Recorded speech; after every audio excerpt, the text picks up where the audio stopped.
Well, morning. So I'm out for, I think, my 732nd walk this week, since it's like the only legal thing I can do under quarantine. But I really stink at making videos, especially selfie videos. But I just had a thought that I wanted to share.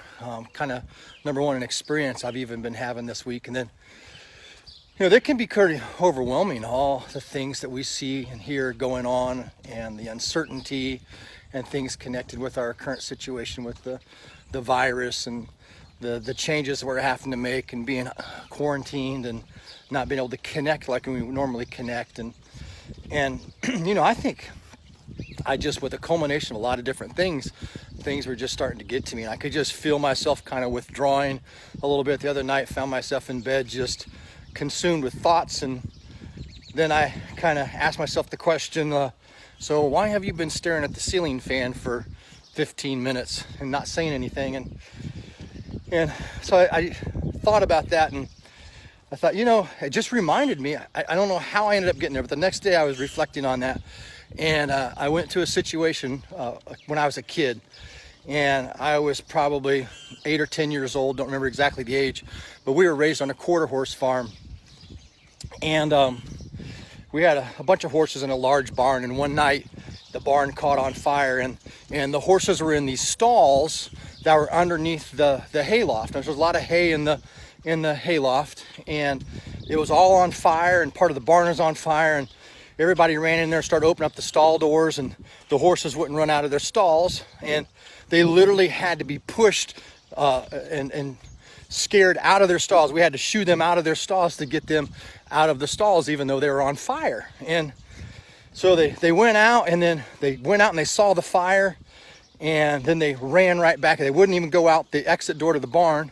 They ran right back into their stalls that were on fire, and so then had to shoo them out of their stalls again, and then shut the door behind them to get them to consider the option of the other door that led out of the barn to safety. And I was just, for some reason, I thought about that yesterday, and so I just wanted to share it because those horses, we left that experience saying, man, them horses are stupid. Them horses are just stupid. They run back into those stalls even though those stalls are on fire. But I got thinking about myself and my experience the night before, and I was like, man, I do the exact same thing. I get into a situation and I face fear sometimes in my life, just like those horses. When they ran out of that stall and they saw the fire in other parts of the barn, I'll run back into a place of safety, even though it's really not a place of safety. That was kind of all they knew. They just spent a lot of their life in that stall, and that's how they lived. And so faced with fear, they ran back into the stall, even though it was a place of destruction. And I find myself doing that sometimes. Like I can be going along in life and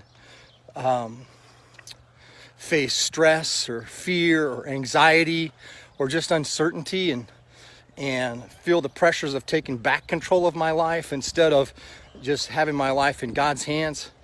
And I'll run back into a place of safety that feels safe, but is really just a place of destruction. And a lot of times that's isolation. I'll isolate, and I just kind of I can go numb and even isolate in a room full of people or a house full of people. And that's a destructive place. And so,